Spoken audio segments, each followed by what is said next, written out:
Joyce Matthias. Round of applause for her. And Joe was going to be part of the panel, but he's gone off now, so I've left Eddie Downey to be in charge. Yeah, round of applause for Eddie. So all the questions we meant to ask them, we'll just ask them, shall we? Okay, and then Abiola Ofushe, she's the founder and CEO at Kiwi.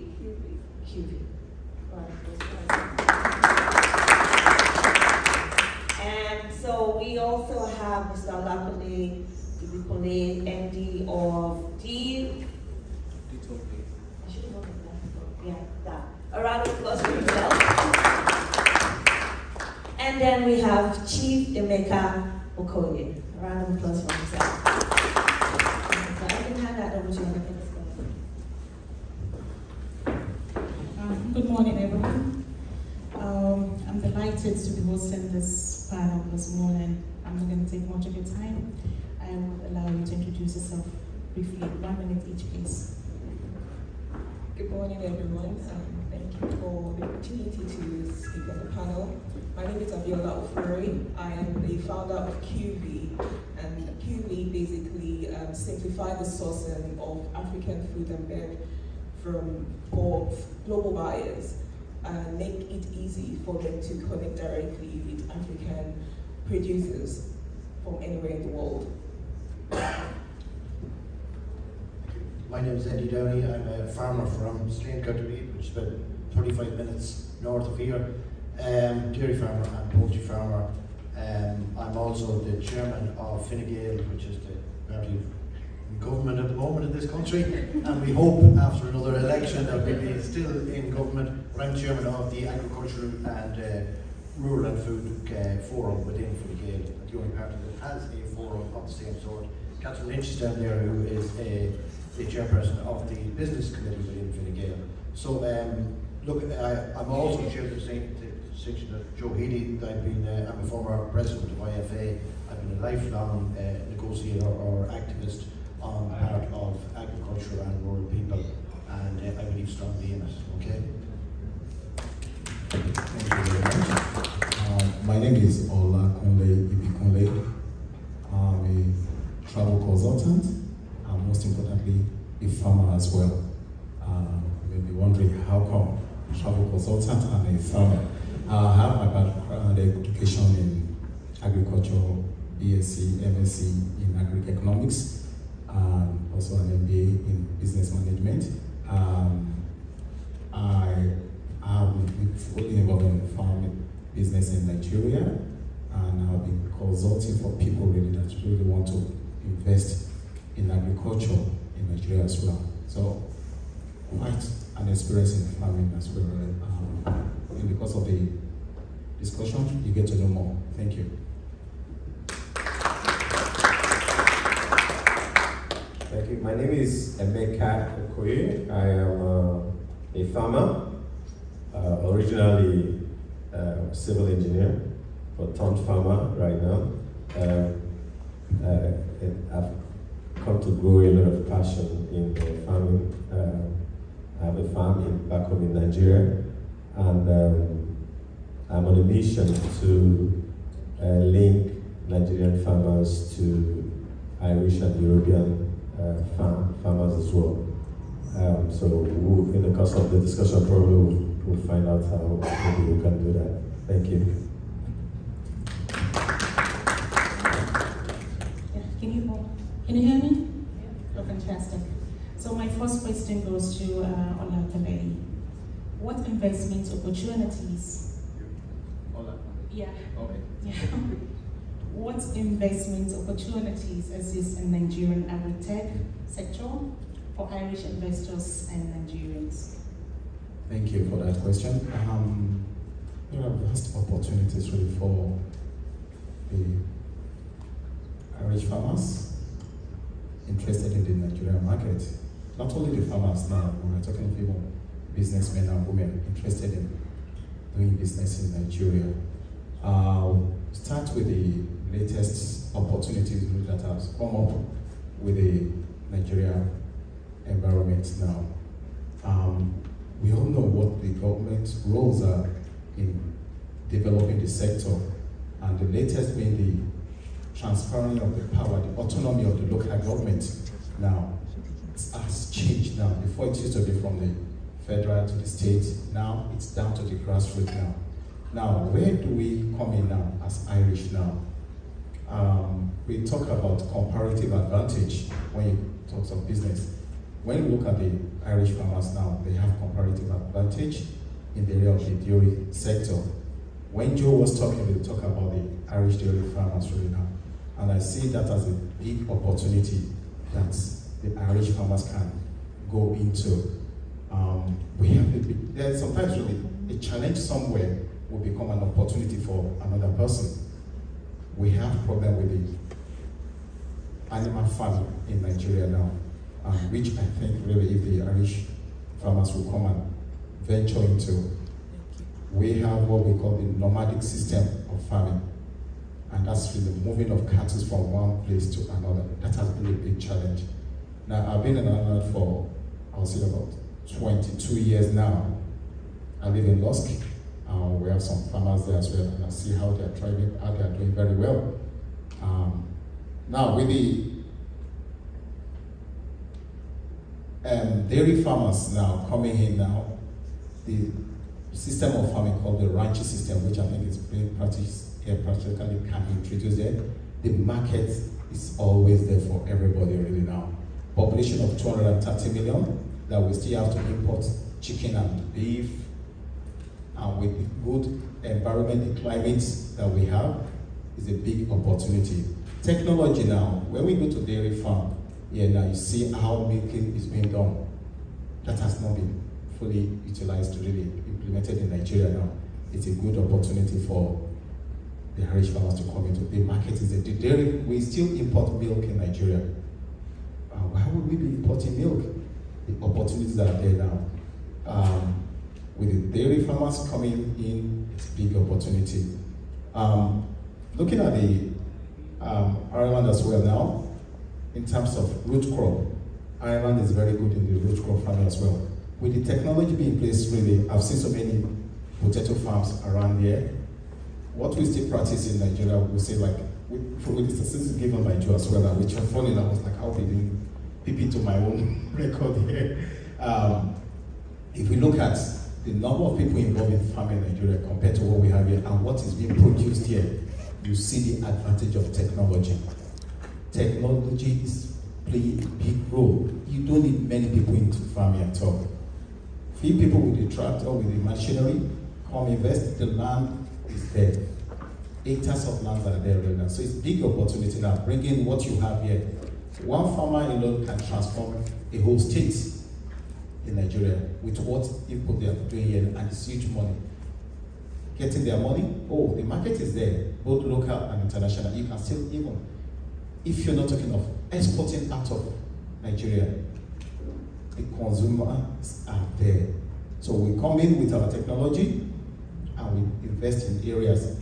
Supports are there from the local government now with the latest development. So it's a big opportunity for the farmers to come in and invest in the market, and there will be no regret in it. Thank you very much.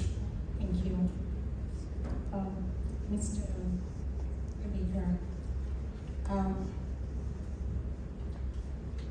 I'm just wondering, what policy changes are needed to create a more conducive environment for AgricTech investments between Ireland and Nigeria? And can both governments foster bilateral agreements?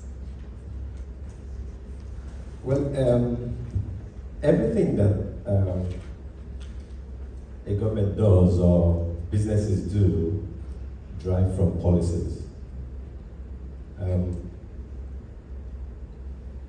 There has to be a conscious and deliberate policy on the side of Nigerian government to eyeball agriculture by way of literally what from along the entire value chain, from the planning stage to the farming stage to the post-harvest, to packaging, to export, if we want to do that. So there is a need for government. There's a need for government to put in place strategic policies to have this happen. For instance, if you want to export agri-food, agri-products from Nigeria, you need to have policies that around your facilities, the infrastructure to be able to move the product. You need to have policies around the ports, the logistics. You need to have deliberate policies to be able to make this happen. You can't say you want to export products and you have at your ports, when goods come to your port, they stay 2 weeks, 3 weeks, and these are perishable items. That's going to work. So that's you need to have deliberate policies. You need to have policies around training of farmers on how to produce the standard of food that must be produced for food consumption. You need to have regulations and policies around the style of production, the things that you need to put in place for the farmers to be able to produce these goods in such a way that you can actually export them, or even if it's for local consumption. So if we have a policy, for instance, in Nigeria saying that we want to grow, for instance, our cassava production from 1,000 metric tons to 1 million metric tons.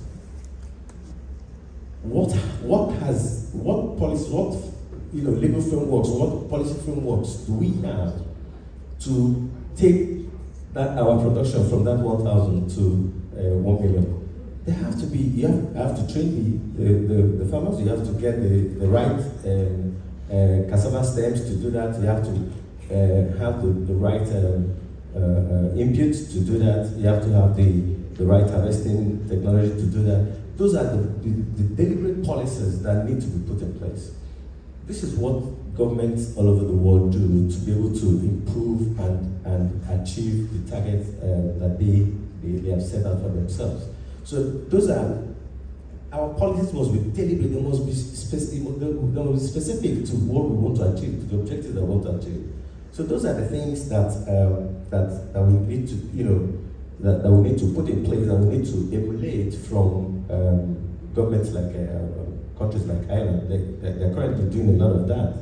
Joe actually mentioned some of that. Even some of the bodies that they put together, which they belong to, help to mold these policies, because the policies have to be realistic. And for them to be realistic, you need practitioners in the field to be able to help mold these policies, so that when they are deployed, the policies would actually speak to the objectives that are being achieved. Absolutely, well done. Thank you. So the next question is for you, Mr. Eddie. Ireland is known for its agricultural technological innovations. How can Nigeria tap into the expertise to develop its agricultural sector, smart farming, and sustainable practices? Thanks. First, the wheel was invented by somebody a long, long time ago, and when we look at the wheel, nobody can tell you who invented the wheel. We as a country have come from a very dark place. Well, not a very dark place. We were totally dependent on the UK market. That's where we produce food for, and that's where we put the food into. The EU came along as an entity, or we joined the EU. That changed the face of Ireland completely. The access to that big market has made such a huge difference. You already have that market. You already have those people. So it's how you manage that and how you get from there, from the position you're in now to that position, develop it and go along with that. Technology, the way I mentioned that is, the technology is already there. We have done an awful lot of work on that. Things like genomics, things like EBI, these are the measurements of animals, of performance, plant breeding. We've done an awful lot of that sort of stuff. That we have the technology to create and make that happen. Now, it has to be absolutely related to the product of the plants or the animals that you have in your own country. But it can be fast forward by using the technology to be invented in other countries and bringing that to play in Nigeria as quickly as possible. You don't go back to redeveloping all of those, just use piggyback on what's already been there. Ireland has that in abundance. Joe talked about an awful lot about the, what's on farm on a daily basis. We actually have to take it, and as he said, we take it completely for granted that we have systems that can steer a tractor down a field, that we have collars on cows to which you push a button in the milking parlour, and when you come out of that parlour afterwards, the cow is in a pen on her own, the one that has to be treated for whatever issue or whatever problem she has. That's because we have our aim, or what we're going to do, or what's going to happen. So it's not even our aim. What is going to happen in this country over the next 10 years is very simple. We're going to have less farmers. And I hear an awful lot of people that jump up and down and say we have enough young farmers in Irish agriculture. We actually have, because the speed at which technology is taken over, we can move, and so we will have less farmers. The other thing we will have is less emissions, dramatically less emissions. But we will have more food, we'll have more environmental benefits, and we will have more people in the country. And this country has to aim for, you're saying you're going to aim for 400 million people, potentially? Yes. Yeah, it will get there. It will get there if it keeps going. This country here has to aim for 10 million people. We don't have the vision here for that in our own at the moment, but that is where we're heading for. And we need to build the infrastructure and everything associated with that. So what I would say to you, how do we benefit the technology that's here? I think you've got to get your structures right. You've got to get your, if I am to take an investment, I go to Nigeria and invest. I've got to be sure that that investment is secure, that I'm confident that the process around that is protected, and that my money is secure if I'm investing within it. And you will need that type of investment to try and bring yourself to the next stage. But this is a rapid road you're on, because the technology is there, the information is there, it's getting it there and making it usable for the people on the ground, as you said already. So. Thank you so much. The next question is for you. With the rapidly growing population in Nigeria of over 200 million people, how can entrepreneurs and scientists help in reaching the 2030 goal, the sustainable goal of zero hunger? It is a significant number with the notion that we have a growing population of people, right? And with that, it means that there is a high demand on our consumption. And I think technology has come a long way and still has a long way to come, even in Nigeria. A lot of the panelists have spoken about the impact of technology and how adopting it into the system kind of, optimize the best for the country, for Nigeria to be able to meet that goal, to eradicate poverty or reduce food shortage. It has to be we have to take conscious implementation and understanding of how to use those technology. So we can get excited about using technology, but do we know how to implement it in the right capacity, And I think that I was doing a bit of research, and I know that there's been a growing number of companies in the AgricTech. But it's very important, for me I believe it's very important to understand our pain point first and foremost. What is the issues? What are the things that are causing the food shortage? Because Nigeria does have the number, right? We do have the people, so what is disconnect? Identifying that. So technology is a tool that we can use into it. Scientists have come up with incredible amounts of solutions on how to kind of mitigate those problems. But we also as I guess Nigerians, as individuals, because it's a collaborative work. It's not just, if you think that it's just for the AgricTech, I think it's good, we will be doing ourselves a disservice. We all eat food, right? I'm sure everyone at some point today, you've taken something, you've drank something, you've eaten something. So think about it. How do you continually make this available if we keep consuming the way we are and not making solution to provide that we will shop for? So as an entrepreneur, right, I can speak clearly on that, is that you look at the problem. What is causing the shortage? There's usually a thread that shows you what the issue is. How can I mitigate that? How can I create a solution? For myself, I noticed that, you know what, Nigeria has the capacity to produce, and we've been producing. But often the issue is that we are restricted by so many things. So I decided to look in how I can take our produce, how to just, not just within Nigeria, but around Nigeria and into the world, right? How can we for me as an entrepreneur, that was one of the solutions I was looking to mitigate. How to make our food not just available to ourselves, and also how to use technology, such as, like, there's been a lot of talk with precision farming, with Internet of Things, with smart apps. So there are technologies out there that entrepreneurs can, and I know that there's been a huge move toward fintech, a huge hunger, or I guess, should I call it, excitement toward other parts of technology. But I believe that AgricTech is quite sexy. It's quite innovative, it's quite impactful, because we're doing significant work. We are helping farmers to optimize their resources. We are helping farmers to utilize what they have, right?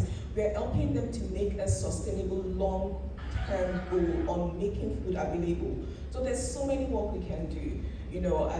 Scientists are doing, I can't speak too much about the scientists, but I did do a lot of research, a few bit of research, and I noticed that there is something called the vertical farming, and that can be incorporated into urban area where maybe land is an issue. How can we utilize that? Because the information are out there, the technology are out there, but people have to start thinking about, what solution can I provide in my environment in Nigeria, not just what is everyone else doing. For every one of us, food is very essential. We cannot do without. So for us to kind of minimize it, it's going to be doing ourselves a disservice. We can think about that. Another thing I was thinking about is how we can, entrepreneurs can work with government to just kind of create solutions, to provide training to farmers, that can provide solutions to the issues that farmers are facing in Nigeria. So that way, farmers are able to, I guess, meet those issues that they're facing without feeling stranded. And again, encourage them to move from the traditional way of doing things to a more forward, technically advanced way of doing things. I believe that people want to change. People want to find solutions to their problem. But often, maybe they don't know where to start with. So as entrepreneurs, that is what we do. We find problems, we find pain points, we find issues, and we kind of address that issues by working with that. So I believe that our government can kind of encourage that. And I think it was said by someone that we can work alongside our farmers, our entrepreneurs, and see how can we meet the issues. I can list out, but if there's no desire to do anything, then it's pointless.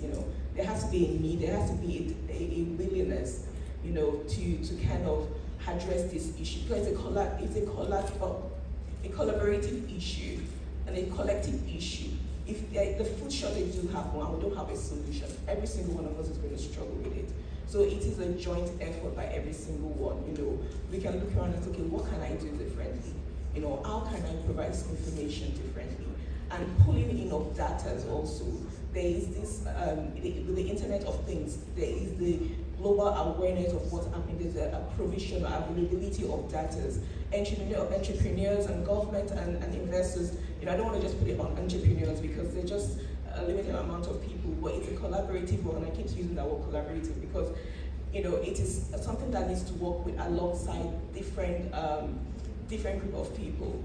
We can utilize those available resources and kind of just find a way to mitigate those solutions so that I believe it's doable. I believe that definitely we can work towards that, but we have to be intentional, we have to be purposeful, in how we find the problems so that we can provide adequate solutions. I don't know if I made myself clear. Thank you so much. This is the last last question, and this is a general question for AgricTech. What are the risks associated with agricultural investments, including climate change, which is an enormous problem worldwide? And we all know that the people that are most affected by climate change are people in the developing world. So how can we, navigate through that? The market fluctuations and all of that. Anyone can contribute, yeah. As I hope my helpful first, I came across a company that uses AI to acquire information using the satellites to just figure out the issues that farmers are facing. And they were able to use that same technology to understand the climate changes that were happening. Now, the risk to that is that if we do not invest in those, if we don't make ourselves involved in that solution, it will come upon us. There are companies, so there's this company in Kenya somewhere where they are doing incredible work by gathering information and using that information to meet solutions that farmers are. So the farmers are using those solutions to find, to understand when they are supposed to be planting their harvest, when they're supposed to be planting their crops, so that they can maximize that information at that time. So if they know that, say, there is going to be a change in climate, and we know that the change is not in climate, it's not just restricted to Ireland, it's just all around, they were able to use that information to kind of work and produce and I guess get a better production on their farm. So the risk is not adopting technology, I would say. The risk is changing ourselves and saying, we'll just keep doing what we've been doing and hope that things will get better. We have to be proactive. Trying to convince Irish farmers, that there's a climate change problem when we have the 4 seasons in every one day on a continuous basis, and I think you will experience that because I think your weather is reasonably predictable. Ours is, as you know, all over the place. But notwithstanding that, our guys, whether they're convinced there's a climate change problem or not, they're up there and they're doing something about it. And they will do something about it, they will reduce it. Our biggest problem is that agriculture is our biggest indigenous industry. And as for that, we then have to account for, we have produced the largest amount of emissions, simply because of the size of agriculture versus industry and whatever else. We have no heavy industry. And agriculture then has to account for those emissions. We have a difficulty in that we take in oil and we have to account for the oil in this country and the emissions associated with the oil in the country, whereas we export food, but we still have to account for the emissions associated with that food production within this country. And that, for us, irks and farmers and irks the system. That's a real challenge for a world where the population is rising on a continuous basis. And the problem that I see is that when we have a relatively developed agriculture and we actually haven't reached anything like the amount of production that we actually can produce, and we can do that for environmentally friendly basis, you have a huge country with a huge potential to produce more. It's how you manage that going forward from here without damaging your environment. And that's a huge challenge. But the challenge associated with that is you have people who need to be fed. And we've got to get the world media back to the point that food security is a key element. There's little point in protecting the environment or maintaining the planet if people starve in the process. So managing the two of those is going to be so critically important as we go forward from here. And I think that's a challenge that we haven't laid down in front of the media, or we haven't seen from the environment. A real environmentalist is a farmer, in my view. We're the first and the original environmentalists. We're the ones who looked after the environment. The reason why the environment is where it is today, particularly in Ireland, is because of the farmers. Now, we've been driven by political decisions from Europe, etc., to do certain things and to move and move in certain directions. But to reverse those, to reduce the amount of food that's produced here, means that somebody else has to produce it somewhere else. That's not a sustainable way to do things if we are as was said already, one of the most efficient dairy producers in the world. We can produce with the lowest amount of emissions. So we need to manage that. I think the other part of your question was around finance. Was it not? No, that covers it. Yeah, that's okay. Thank you very much. Thank you very much. In addition to what has just been said by Eddie, what I will be adding really is that in terms of the climate, so much has been said about it. When you talk to a farmer, really, the farmer wants to listen that, do you want me to produce food without using my tractor? How do I produce food for everybody that will go around without using my tractor? I think what I can kind of provide here as an advice really is for the technology expert really is now, we need to have more machines that are environmental friendly.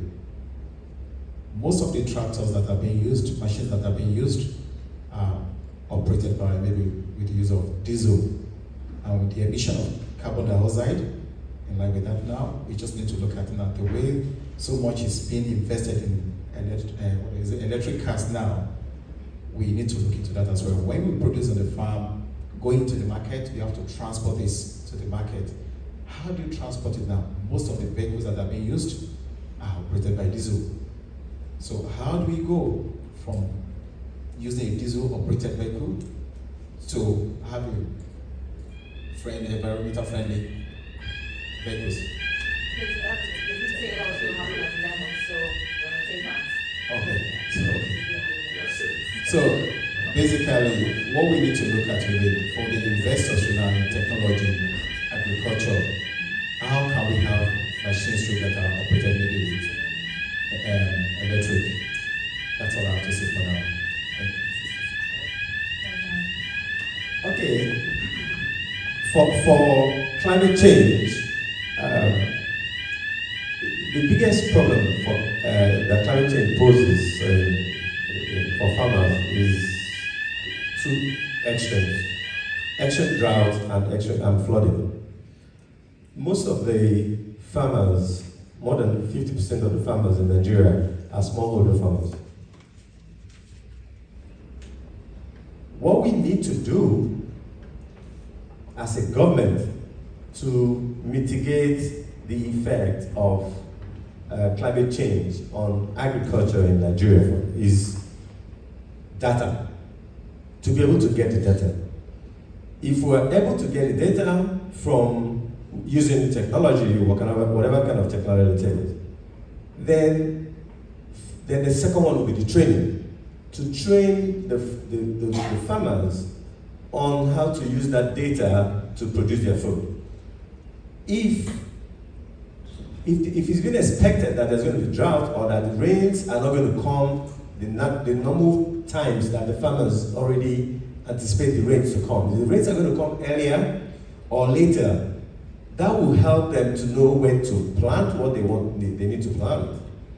And if there's going to be flooding at certain periods, like we're having in Nigeria at certain points, where you have flooding and a lot of farms are completely washed away by the flooding, then it's this data that will help the farmers to know when to plant, what to plant. If you're going to have a harvest during September period when the flooding gets the ground gets so saturated and then the flooding just keeps washing away farms, then the farmers need to be trained to be on how to do this timing. That's the greatest effect that climate change has on farmers. I had an experience in my farm. An area that I mapped out to do my rice. All of a sudden, it was flooded completely, overtaken by flood. I couldn't do the rice anymore. The rice was being targeted for the Christmas period. It was a 3-month rice production, and I couldn't start it anymore. So those are the kind of things that climate change, the impact it has. And again, these smallholder farmers have a lot of cultural ways of doing their things. They need to be trained to embrace the new way of doing things and to use and to do their farming based on a lot of data that they can get, either data that will tell them about timing, or data that will tell them about the nature of the soil, or data that will tell them about the nature of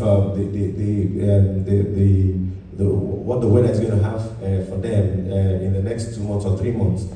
So again, that comes back to the policies. There is nothing any government can do, or any business or any company, if it is not defined by its policy. Your policy is like what you want to do, how you want to do it. It's like your guide. So for me, the climate change, that most of our practices in Africa do contribute less than 5% to climate change. So for me, it's we are on the downside of it, or the downstream side of it, or the effect that where we get the effect. So how do we ameliorate those effects? Where our farmers are, what they do, and what they plant, and how they plant it, and what timing, and all that. That's what I think we should be doing. Thank you very much. Any question for the panelists?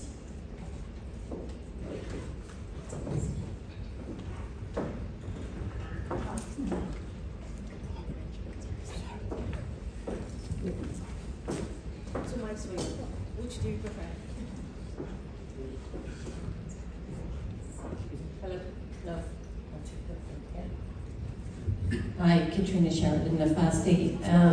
My question is just, I suppose, regarding Ireland's success in the AgricTech. The cooperative system has been a huge part of that. And I'm just wondering if someone from Nigeria can kind of comment around attempts to emulate that. My experience in Africa is I see so many people that are impacted. All of these are global commodities operating on the global markets. We're seeing massive fluctuations in valuations of currency, some initiated by government, some otherwise external factors.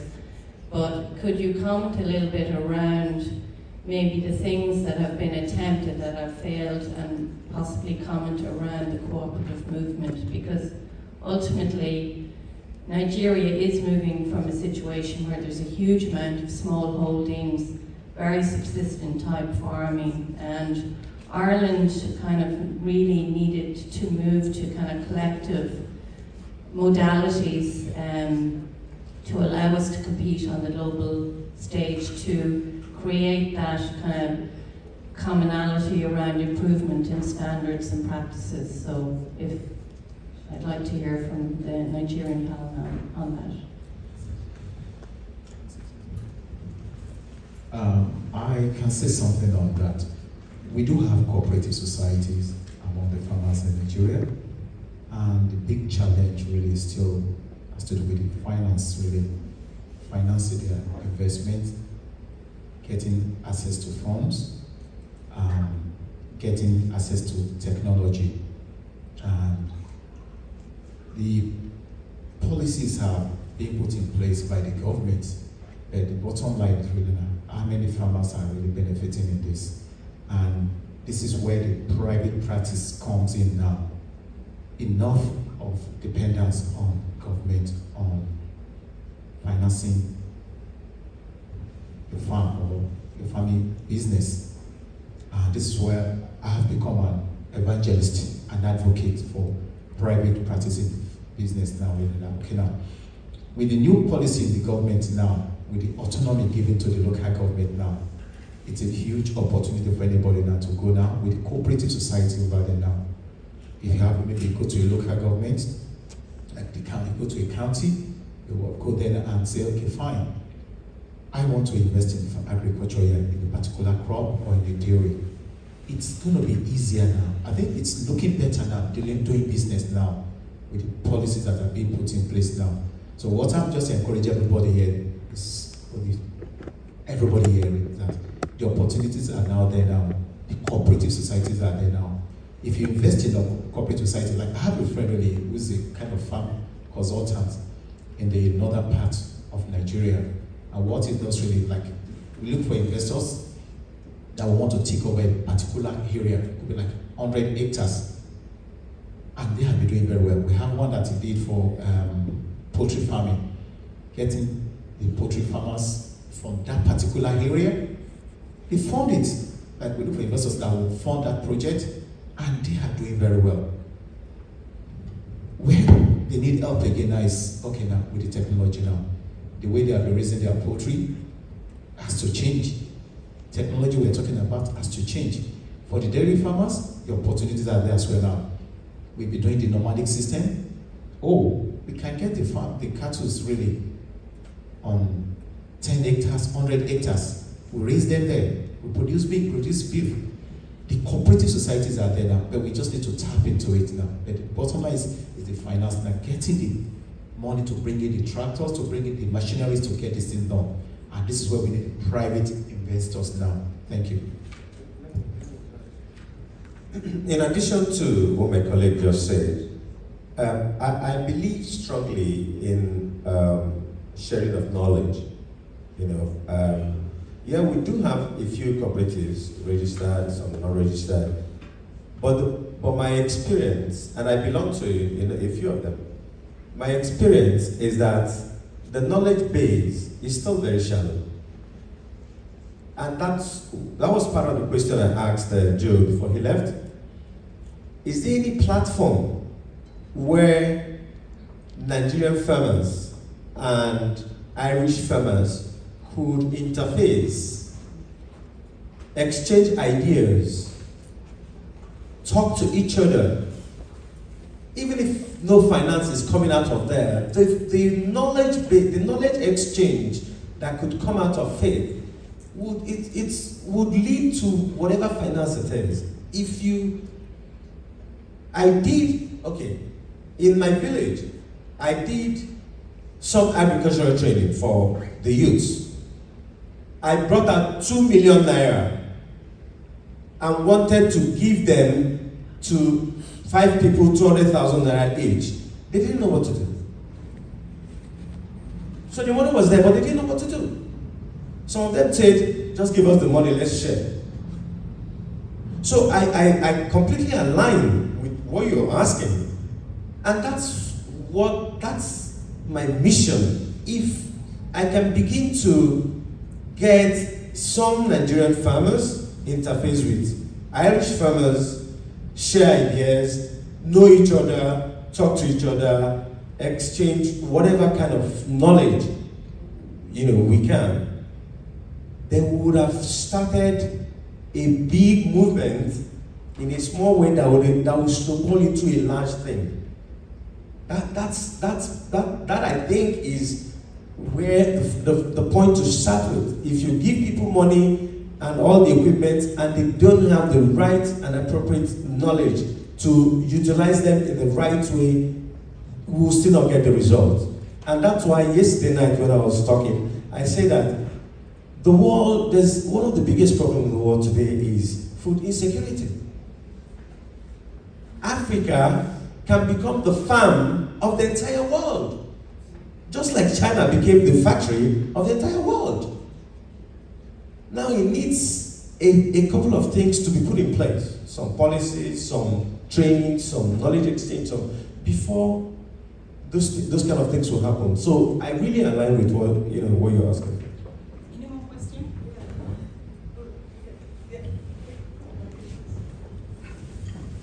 Hey. Thanks again for the great conversation. I have a question that is a follow-up on the core issue here we're talking about is how to think about Africa from first-time principles and how we think about financial instruments. We mentioned the currency fluctuation, but farming is very tied as well to financial instruments. So we have to think about new financial instruments to empower Africa. With that in mind, I just want to ask you a question, Chief Mecca. So when the drought came, right, and you couldn't plant more rice, what happened? Because my target was the Christmas season, and it was a 4-month species of rice, I lost 1 month, so I didn't plant again. So I now switched over to another product, which we are planting on that particular parcel of land right now. Exactly, but that's my point. when I went first on excursions in Africa, people said to me, because I studied deep finance and I went into understanding what's the problem with Africa and financial instruments in Africa. And one of it is risk management, right? Most farmers can afford insurance, and they don't understand insurance, right? If you had the insurance mechanism that was affordable, you would be able to continue planting the crop you specialist in, and you wouldn't need to change your crop, for example, right?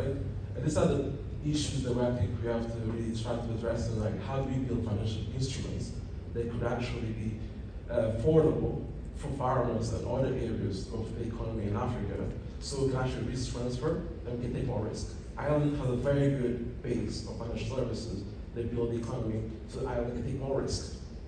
Right? So if you can take more risk, then prosper. And I hope that we start having those conversations and sharing the knowledge you mentioned of how we got there, because Ireland is an incredible business case from economy that came from poverty, and now it's one of the leading economies in the world, but also an economy to be able to tap into their people and their knowledge globally, right? But that was just an example I want to highlight, because there's ways that we can actually start thinking about Africa from a first-time principles perspective. Yeah, it's a whole lot of, it's the entire spectrum of faith, what you said is very, very correct, again, because if the policy is right, then even the financial sector would prepare products that are specific to agriculture.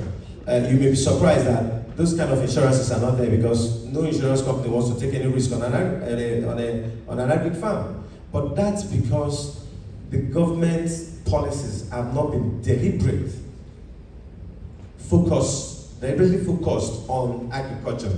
When that happens, then you begin to see different kinds of investments, different kinds of, in all the both from the finance sector and all other sectors that will now make the agri space to blossom. So you're very correct. I don't know if Can I add to that, please? Like I said, with my background in agriculture, we have the Nigeria Agri Insurance Corporation, and the problem, as I highlighted again, is awareness among the farmers. For most big-time farmers, and I use the word big-time farmers now, commercial farmers now, most of them do have insurance. Most of them do have, but for the subsistence farmers, small-scale farmers, it's a big challenge, and they form the larger places. So now, for a farmer that is going to produce crops that is going to give him, let's say, I use euro now, 10,000 euro, and pay a premium for that is a big challenge. Paying a premium, the insurance company may come in and say, no, the premium you have to pay is 500 euro. A farmer, a typical local farmer will be like, if I should put that 500 euro premium into my investment, and I make this so much, why would I give it to somebody that will not give me anything if I don't produce? Now, the farmer will not be looking at if I make any loss. So awareness, it's just like some of us as well, like some people don't take insurance for their cars. Don't want to take insurance. I'm sure, sorry to say this now, some of us that have properties back home in Nigeria now, how many of us have built insurance? So it's just awareness so that, okay, now, like Chief already said earlier, he planted the flood kill. I'm sure Eddie here, you will tell us really now, what's the question now? Like if there's a loss on the farm, what does the government do to reduce the impact? Sorry, I'm answering. So we're actually actively looking at this area at the moment. We're looking at, we have volatility in prices, and we're looking for some means by which we can smooth out that process, the volatility. Crop insurance is what you're really talking about there. We don't have that, but what we had and have had is the supports from Europe, which were a payment per hectare, which protected, give you a guaranteed income up to that point. Due to time, we can only just take one question now, please. I wanted to always have questions. I'm very okay here. I don't know whether it's about policies really. We have the policies. I think it's more about implementation. But I agree with you about awareness. But here I am. I came in from Nigeria. I want to learn from Ireland how to improve agriculture, farming in Nigeria. What should I go back with? And how are people like you in Ireland going to work with us back home to improve agriculture? Because it's a shame that it's the biggest thing we have, but we're not making use of it. But this administration is determined to ensure that we make more money from agriculture, especially export. So just from you, Mr. Henry, and maybe from anyone in the panel, what do I go back with? If I'm going to advise government, do two things to revolutionize agriculture. And he has a question. I think we already most important things they take home, not all taken home. You know, because I'm speaking on the part of government, I'm not speaking for the federal government. I know that a lot of things have been put in place, you know, to make sure that policies that are already and are working, and then to encourage more people coming to agriculture. So what is more important to us here is what we are taking home, just like Shirley said, so that we can tell our people this is what we learned in the conference, and if we do this, you know, this is going to be the outcome. Thank you. All right, before you enter that, because I was going to do a proper introduction afterwards, just so for the rest of the room, the special guest who just asked that question, she is the CEO and chairman of the Nigerians in Diaspora Commission in Nigeria. So she's also a government official. So she's one looking after the people in diaspora. So it's very key how we answer that question, because she's going to take that on board as well. And beside her is, her name is Honorable Abike Dabiri Erewa. And beside herself is the special advisor to the governor of Delta State, Tony Amechi, special advisor on investment. So you see, we got you covered. Okay, so it also, would be key in how we address the questions. Thank you. That really helps with the answer. Look at what would I take home? What would I? All we can say is what's happened in Ireland, where we see what has made the difference over the last number of years. I would go back to the co-ops, the cooperative structure, the process associated with that. I was in Kenya for 2 weeks. We looked at the agriculture there and the development of a couple of co-ops, small co-ops that have been set up there. And they were the nucleus. You have to start small and you work your way up through that process. But there's several questions you've prompted. One is, that whole area of getting information back down to farmers and developing technology in that process. When you've got that done, you have to solve your financial problems and those associated with that, and security of money in the process. Here, our co-ops are now moving into the space, because they've got to a certain stage, where they're now putting financial packages together for their farmers. And it's secured by the produce that the farmer sends to the co-op. Now, it's a way of getting around the banking system, and it's keeping the money that's within the food industry there together within it. You have to remember, you have a lot of advantages. We have to export everything we produce. You have that demand at home for that. Getting a decent price for it is almost impossible to get. And the other thing is that a happy farmer is the first. I'd like to meet the first one, because no matter where you are, or no matter what part of the world you go to, it's difficult to be happy given the volatility that's in the system. You won't iron out that volatility. And if you think you're going to find a way that will do that, don't even try. The best way I can see it, the best thing that has worked for us is the cooperative structure. But I will say there are other structures within the system, and you mentioned the poultry industry and how you're developing that through a cooperative structure. Here, and I'm part of the poultry industry here, we have an integrated system where we have an integrator at the top, and right down through the system. It's fully integrated, fully planned, fully operational, and people build a poultry house and you work on a margin within that, and it depends on how efficient you are in the process of doing that you get your margin. That system is another system that can work. That's private enterprise. Now, it could be built on the same cooperative structure to do that. But if you were to take home from here, I would drive that cooperative sector as hard as I possibly could. I would build in financial instruments within that can fund that, with security of that finance for the farmer and the co-op in building its industry. And I'd be ambitious in it, because I think you have a massive opportunity. Thank you. Okay, finally, sorry we have taken time. are the Irish farmers willing to invest in Nigeria, either on a build or put an own system or on a PPP basis? Are they willing to come and invest in Nigeria? Irish farmers will invest in anything that they can see a margin. And I think that applies to everybody, every business person that's out there. Irish farming has moved from a position of being farming to business rapidly. And that's why I say we need less farmers, and we will need less farmers as we go forward from here. Getting them to invest would all be about security.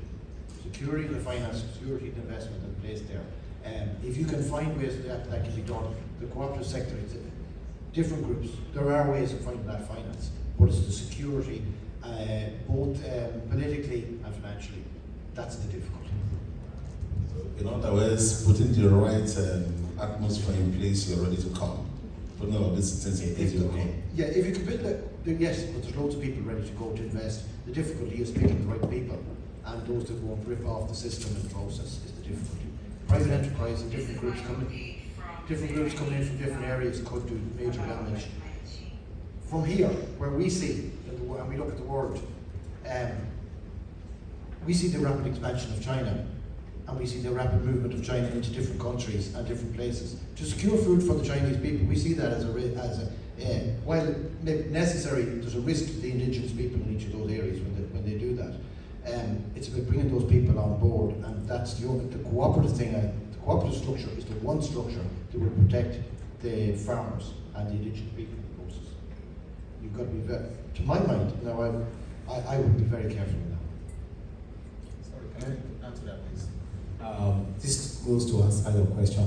Thanks to Honorable Abike for what she mentioned yesterday about the diaspora investments. Is a trust fund. That was something you mentioned yesterday.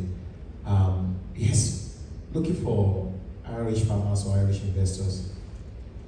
The Nigerians in diaspora, they are ready to invest in the economy as well, given the right environment. Like it was mentioned yesterday, millions of billions of dollars being transferred home every year. Like if with the investment trust that's is being put in place now by the CEO and Diaspora Commission, we can look into that as well. You send money on, like if I send 100 euro, it's something at all. If I send it to a farmer through the cooperative society, I'm going to get a good return. It's good we are looking for others to invest. We can invest in the system as well. We just need the right environment as well. So please, I've really so much applauded what the Honorable Abike said yesterday about the diaspora investment. It's something that we can work on. The investors are the people are ready to put money in business. We don't need to look far enough. The money is there. Thank you. Okay, let me quickly help you. I think it's important for us to also speak in terms like this. People keep saying the right environment. I'm not a politician. It's important you understand that. I'm a technocrat in government. Okay. What you need to understand, there are two kinds of investors. Those investors that are willing to come in, through the front door, and those who want to cut corners through the back door. And that's why we see a lot of people fail with their investments in Nigeria. When you do the right thing, your investment is going to grow. I'm going to speak for myself. When I became advisor on investment, one of the first things I did in Delta State was to insist on the need for us to do a retreat, where we spoke on realistic reforms about the state. We also looked at the ease of doing business and then created the ease of doing business council. That when you're coming to invest in Delta State, you're seeing exactly what you're coming for. You know what the laws are and everything and how you intend to go. So when you come to the right channel, I can tell you one thing for free, that your investment is going to grow. In Delta State today, for instance, we have arable lands. And so far so good, we've given out over 16,000 hectares of land to farmers that came from different areas to come and invest. So we can say that in the shortest possible time, we can guarantee food security in Delta State. Remember that part of the reasons why crime grows is when you are unable to guarantee employment for your people. When they are idle, then you can expect crime to grow. But when you engage them, we have this approach. When you see something, you say something. And then we can tackle it head on. And that's why if you listen very carefully front and the other side, you're not going to be hearing, you have this headers clash and all of that. That has been mitigated because we are on top of our game. So what I'm saying in essence is that I'm encouraging our brothers and sisters in the diaspora to come and invest and then come to the right channel and your business will be protected. But when you keep on cutting corners, going to one person because you know that person, you will end up having challenges. And that's why a lot of people fail with their money, and then the next thing you hear is that, I was defrauded, this happened, because you've not done the right thing. I don't think there's any investor that came through the right channel that will say, my money disappeared. No, it's not possible. So I'm going to encourage those of you to come in and to tell us, we are ready to support you. We are ready to guide you and make sure that whatever you come in with is protected. Thank you. As a takeaway, finally, thank you so much. The two honorables, asked what they would take home. To practicalize that, if it is possible for the organizers of this conference to put a team right now together that will begin to discuss how to bring the two countries together. That would be a practical way to end this stuff. A team, people like the gentleman here, and Joe, people that are practicing, that are farmers here, and then people, maybe also farmers in Nigeria, that will now put together a model or a template that they will too be part of it. They will be communicated. They will be in loop and see how the ideas coming out from here could then be practicalized. That would be a very good way to go. Absolutely, that's the purpose of the conference, for us to get something to take home. And one thing in particular that I can take from this panel, I've started thinking of that technology that we can build to actually bring both countries together, both farmers together. So that's the missing piece, to learn from each other. At least that could be something to start with. How are they doing it here? How can we change? They could also learn from us. I believe that's one thing I can take from here, the technological aspect of it, to build a platform where we can all talk together. One last question? Yes, probably a question or maybe a suggestion. I think I will probably talking to Mr. Ibikunle, is that it? Yeah. Okay. I believe you're a consultant, correct? So I was thinking maybe if there's a way you could put a performer together, maybe for a specific market or a specific region that can be available in the diaspora site or something, so people can say, if you invest this is likely the range of what you can get. Just some kind of a package so that people can see numbers, how people can work with us. Thank you.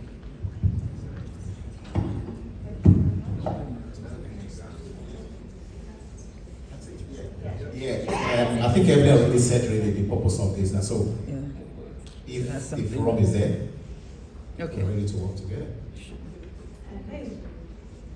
Thank you so much for participating in this panel. Thank you. And that's it. We're done for.